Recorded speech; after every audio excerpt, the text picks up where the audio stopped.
Hi guys, and welcome back to the channel. We just wanted to put this vlog up today to give you a bit more information on our experience of our first Disney cruise. So the type of cruise that we booked was the 3-night Disney Dream Cruise. We left Port Canaveral, we went to Nassau, we went to Castaway Cay, and then we went back to Disney World. Okay, so the type of room that we booked was a deluxe ocean view stateroom with veranda, or balcony as we would call it in the UK. Yeah.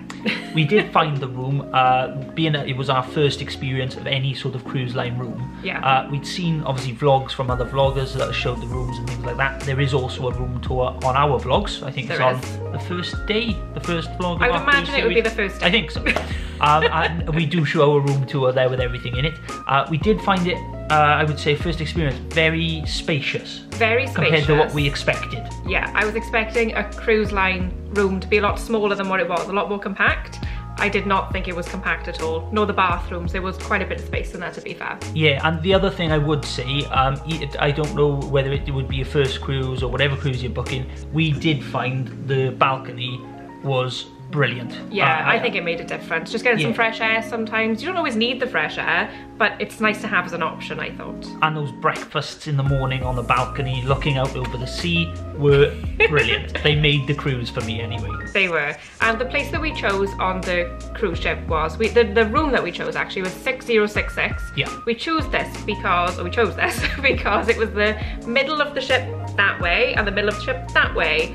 And we did feel a lot less movement and bounce and things. Yeah, seeing as it was our first cruise, we asked around on people that had done a lot of cruises before. I know one of Kayla's friends that worked, that was in school, on the cruise, was in school with Kayla, works on the cruise ships.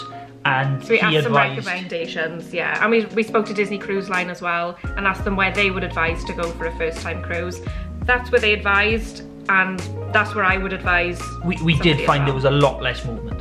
Yeah. Okay, so we booked the Disney cruise through Disney Cruise Line's website, officially directly through them. We did. So we also decided to book, as it was our first trip again, the Disney Cruise Line Express.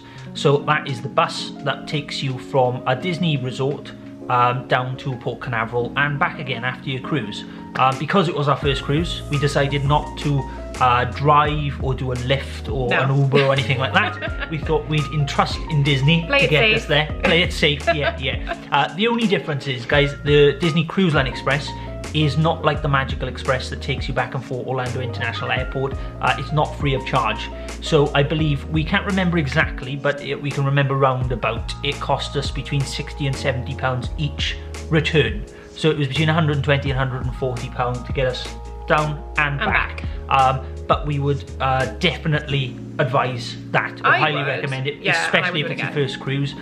It's very Disney-fied. We arrived at Art of Animation Resort, and as you would have seen in the vlogs as well, you don't have to stay on a Disney resort to get the Disney Cruise Line Express. You just need to get yourself to the Disney resort, and Disney Cruise Line will give you the time the bus will pick you up from the resort on the day. Yeah, it was really easy. It was streamlined. As soon as we got to Art of Animation Resort, there was a Disney Cruise Line cast member in the Disney Cruise Line regalia. And it was all streamlined. They took our bags off us. They put them on a separate truck. They didn't even go down on the bus with us. So they went down before we even left. And everything was outside our room later that day.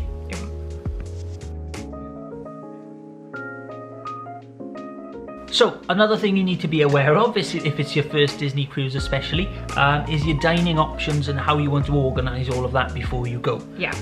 We spoke to Disney Cruise Line, and they specifically said ring back 90 days before the embarkation day of your cruise. Yeah, I think it was, and that, guys, is the time you will tell them if you don't want to sit with anybody. Other people. So as you'll know, on a Disney cruise you have rotational dining. So they have 3 restaurants on board, which are Animator's Palette, Royal Table, and Royal Palace. Royal Palace. Sorry. Royal Palace, and Enchanted Garden. Enchanted Garden. There we go. And they choose where you eat on each night. You'll find that out when you get there. On each night, yeah. So you, as you know, you'll be assigned seating. A table, yeah. And that can be mixed with other families. Some people like it, some people don't. We didn't want to do that. No, we didn't want to do that. We didn't feel comfortable with doing that, especially on our first cruise. So we, on 90 days, that is when you ask them, the Disney cast members. Yeah, you request, can we sit just the two of us having our evening meal? And they always tell you they can't guarantee it, but Disney being Disney, they do try their best to honour it. Yeah, and we were lucky enough to be sat just the two of us, which was great. Also on that 90-day mark as well, guys, is where you want to book your Remy and Palo. Yes. So these are an extra expense. As you'll know, all dining is included on board, but not the alcoholic drinks and beverages. Nope. So yeah, there are wine packages and things like that on board as well, guys, which you can buy on the first night. We didn't choose to go for that. Yeah, so we just pay as you go type thing. With what we did. We did book Palo. And originally we also booked Remy as well. We did. Now these are at an extra cost. The costs are going up, I think, every year at the moment. They've gone up. So in the end, we decided to, although we had it booked, we cancelled Remy. We did. Because it was our first cruise, we wanted to experience these three. We wanted to experience three of the main restaurants and experience the normal service as well in these restaurants. With Palo and Remy booked over a 3-night cruise. We don't eat on one of the normal Disney restaurants. And we thought, oh, are we taking away our experience a bit? So we cancelled Remy and thought we'd keep Palo.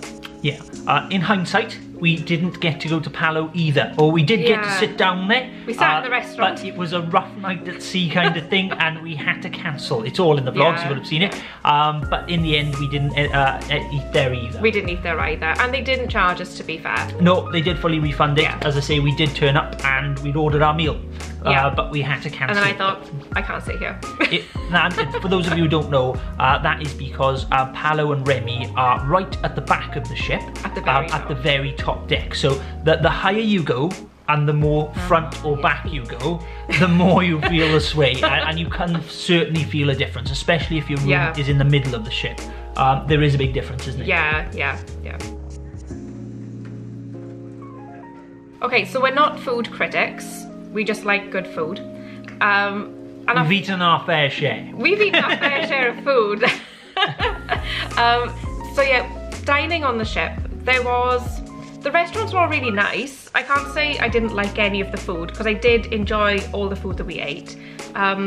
We didn't get to eat at Royal Palace, which I'm really gutted about, because that menu to me looked the nicest, and that's the day we booked Palo on, so I am really gutted we didn't get to go there. So we ate at Animator's Palette for lunch one day, we ate at Animator's Palette on the last night, and we ate at Enchanted Garden on the first night. Yeah. So we ate at 2 of the 3 standard restaurants that they book you. Another point there, just to pick up on that, my advice would be after going on the first cruise, if you were going to book Palo or Remy, certainly if it's your first cruise, I'd book Palo, but if I had the chance to do it again, I'd book Palo brunch. I think I would. That way you can still eat at Palo and eat at the 3 different dining restaurants in the night. Because as Michaela said, we missed out on one of what looked like would have been our favourite menus. Yeah, the menu looked really good. You don't know until you arrive on Debarkation Day what restaurant Disney Cruise have picked for you each night. And when you get given your little key to the world card, it's got it on there on where you will dine. Yeah. As regards food quality, the food was nice. Like I said, I didn't not enjoy any of the food. I was expecting a bit more of a higher standard. Not that I'm a food critic, like I said, but I was expecting it to be that little bit nicer. I think the difference is with the food on the cruise ship, and you will see, it's very much, and I can understand which way they do it, that it's very much mass produced. So everything, all your servers will come around and take your orders at the same time, and then everything, the whole restaurant, pretty much gets served at the same time. So the kitchen is clearly just sort of not churning out, that sounds terrible, but just making so many of each dish. The dish is not made for you specifically, and I think that's the way we both felt. On the other hand, the other thing I would say is the servers in the dining rooms they make your evening. Yeah, they were brilliant. Really, over really and above. nice. We have never had as good a service as that. It was brilliant. And that's just not on the dining as well. Our stateroom host and everything. The service on the cruise ship, and this is where Disney Cruise I think have got it spot on. Yeah. It is. I can't even tell you. It was great. It was exceptional. Was lovely. It was lovely. But regards food quality, it was nice, but I wouldn't say it was the best. I think compared to Disney World, we've both had better meals, we said, in Disney World, in our experience. Yeah, and it's only our opinions. Yeah. Okay, this one was a bit of an expert here. Bars and drinks. Let's go. Right, okay. Our favourite section. Been waiting for this section. The bars and drinks section. Yes. So we, as you'll know, and you'll see on our vlogs as well, Disney have certainly catered for the adults on the ship when it comes to bars and drinks and things like that. And even into drink experiences. So like we did a mixology class and things like that, which I'll come on to next. But we pretty much went to a bar every afternoon and evening, I would have said, on board. This is where I would say this is not included in the cost of the cruise, and we did see a difference here in terms of putting money aside for this, because you can't necessarily pay as you go. You put it on your Key to the World card, so it's like putting it on the room, and at the end of the cruise you pay. And you can have a shock when you get to paying the bill at the end. But we did make a note of what we, of the drinks that we had. Like, oh, tonight would have been this, and but oh, seriously, guys. Yeah, but the bars, I have to say, on board were really good quality. The theming was lovely. Our favourite, you will see in the vlogs, was the Skyline bar, where you can go in. There's no windows, but they've sort of got fake windows, and it's like you're sitting in a bar, a Skyline bar, overlooking, and every quarter of an hour it changes to a different city, so it looks like you're overlooking a different city. And it's a martini bar, which we both don't really drink martinis. Not really. But honestly, give them a go. They were delicious. The servers were really good too. Servers he asked, what type of drink do you like? Do you like this? Do you like that? So I explained what type of drink I like, and he brought me out a cocktail, and I loved it. And yeah, they're really well experienced. They were actually the servers, which brings me on nicely to, they were the servers in the Skyline bar, took the mixology class the next day when we went for that. And that brings me on to my next thing, actually. If you are going on a Disney cruise and you do like to do these sorts of experiences, so they've got champagne tasting, mixology classes, whiskey tasting, make sure you look into these things before you get on board. And book it in advance. Yeah, same with Palo and Remy, really. As you would know, there are limited spaces. Yeah. So if you want to do these things, you're only on a 3-night cruise at the end of the day as well. Yeah, make sure you book it ahead. We were lucky to get on the mixology one. Yeah. You do have to pay extra as well for the mixology. Was it $50 each? No, it was $25 per head for the mixology class. So as well, that is cheaper than drinking on board. And we had 5 cocktails. So miniature cocktails, I think we said in the vlog, but it was really good value. It was fun. And good fun. Yeah, and good fun. So they mix you in with a few different families and things like that, and you do it as like your tables in your groups. Yeah. And it was a really good experience, and definitely would advise it. If you like alcohol like we do, not to sound terrible, but it was good fun. I know, I wish we just booked things in advance, because I would have liked the champagne one. That was in Pink, the champagne bar, which is a really cute bar. We went there on our last night. And you would have liked the whiskey tasting one. But they were all fully booked, so I wish we booked them in advance. And the same on that note as well goes for your excursions. So before you get on board, and I'm going slightly off tack here, but your Castaway Cay excursions and your port excursions as well, which we'll come on to next. Okay, so that brings us on to a big part of the cruise, I suppose, which is your port days. Yeah. So, as you know, we went on a 3-night cruise. Our port days were, day 2 was Nassau, which I think has just gone live now, and day 3, would it be day 3? On board, day 3, was Castaway Cay, which absolutely stole the show. It's why we booked the cruise in the first place, and was one of the really good days in my life. Ever. I think it'd be up there with one of the best experiences. Actually. Yeah, it was really good. It was awesome. But Nassau. The first one was Nassau. Yeah, so we'll start with Nassau. We've we watch a lot of vlogs, and we've both watched enough vlogs to realise that we didn't want to get off the ship in Nassau. Yeah. Being for many reasons. Firstly, it was our first cruise. When you get into port, the ship becomes a lot quieter. It does, so that you've got time to actually explore the ship, and because a lot of people have got off, it's not as busy, so we use that day for relaxation. A lot of people will use that as a spa day and go to Senses Spa on board, which is another additional cost, but we did go for a look in there. We didn't go on the spa this time just because of time more than anything as well. On a 3-night cruise, you don't have a lot of time. It will absolutely fly by. So I'm glad we took that day too and experience some of the cruise ship itself. After all, that's what you're paying for. The Disney Dream was magical. It was a dream. It was really good. So many cliches, but it was brilliant. So I'm really glad we did that on day 2. Yeah, like we went to Cove Cafe, which is also another additional cost. But that was really nice to have a nice latte and things, little things. Walked around the ship and just experienced it, just took it all in. There's nothing against Nassau, we just didn't fancy it for us. And on that day as well, I'll just come on to it, is where we made the most of the adult sections. So for those of you that are traveling as a family, as you know, Disney Cruise Line will be one of the best trips, I suppose, you will ever go on as a cruise. I think they are the ones that are leading the way with children's clubs and things like that. Yeah, having spoken to the family that did the mixology with us, they had young kids with them, and they were like, it's the best. They devoted a whole deck for it on ship, so I think it's deck 5, and it's actually a little bit shorter in length as well to make the kids feel taller. I thought that was brilliant. But yeah, the kids clubs, we didn't show them in our vlogs obviously, but they are, I think, second to none. They were awesome. They are the best for all different age groups as well.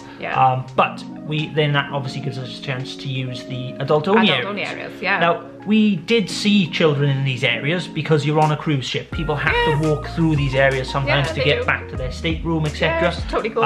But there are no kids in these areas. No, they are predominantly adult only. And on the day that we were docked at port at Nassau, there was hardly anybody on the ship anyway, really. And the adults only section was very quiet. They had separate lounges. There was a separate pool, a small pool, but still a small pool, or 2 small pools. And separate jacuzzis for adults only as well. And a separate bar.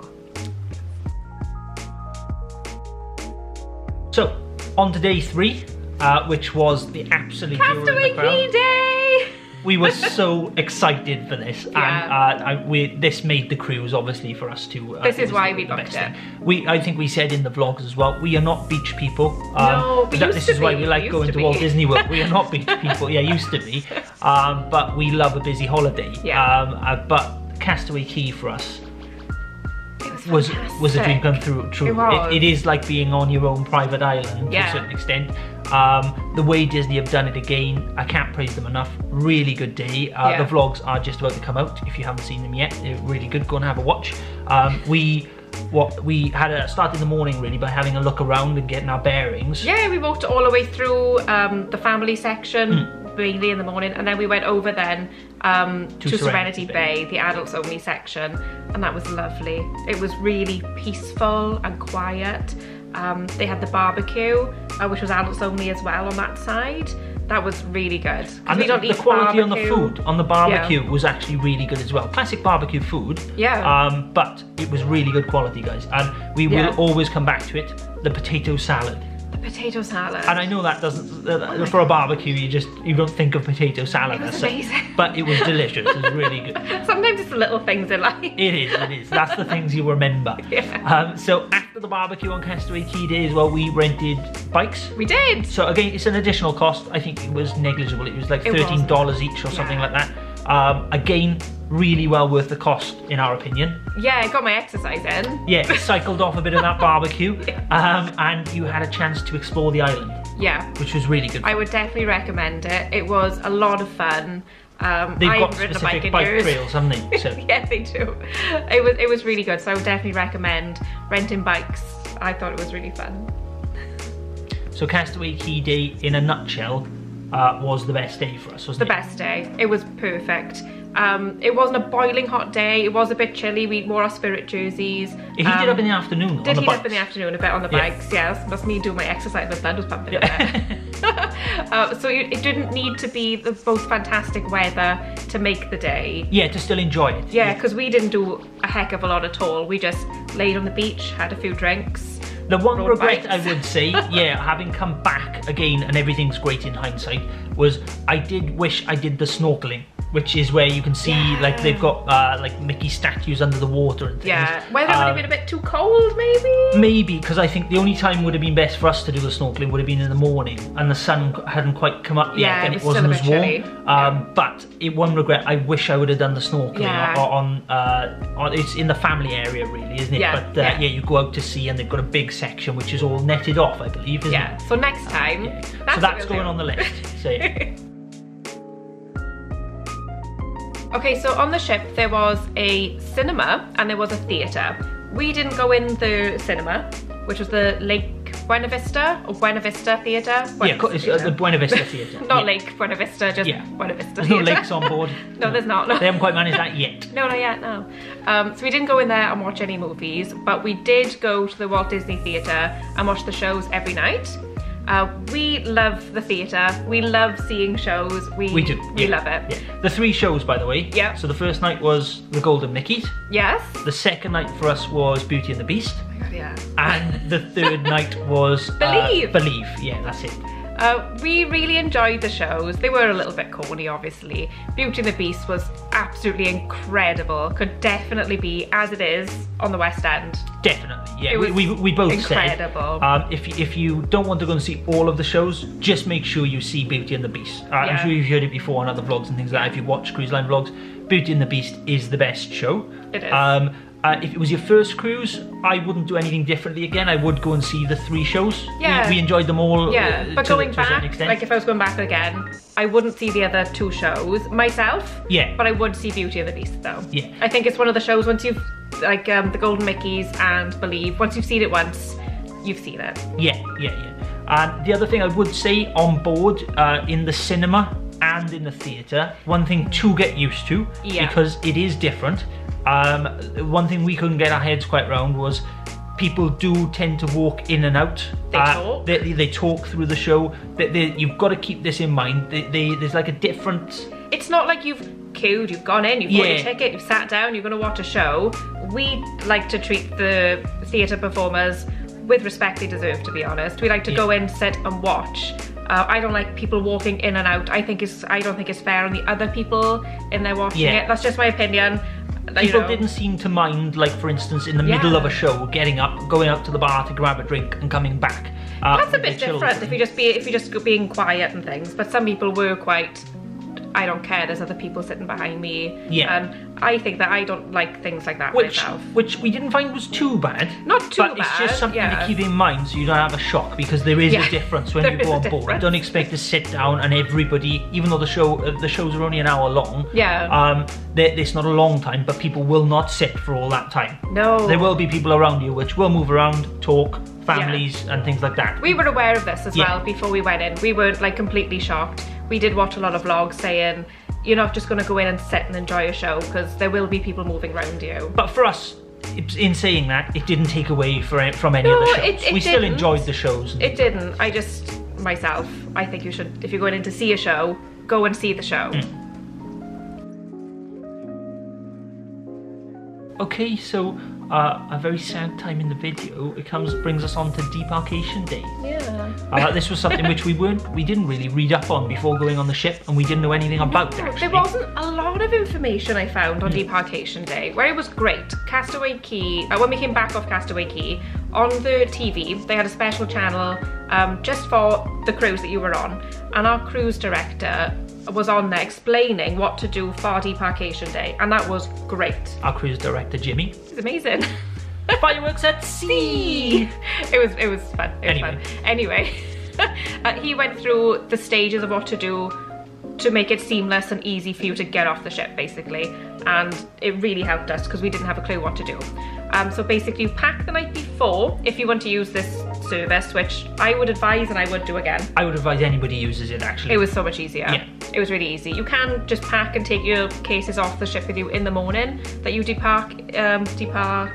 Debarkate?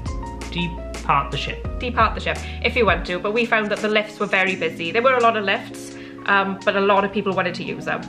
So myself, I wouldn't be waiting for a lift with cases. I just wouldn't do it. So pack the night before. Between 8:30 and 10:30 was our time for the ship. You put your luggage outside with special little tags that you were given with a colour and a character on. And remember that colour and character, take a picture of it. So you put them on your cases outside.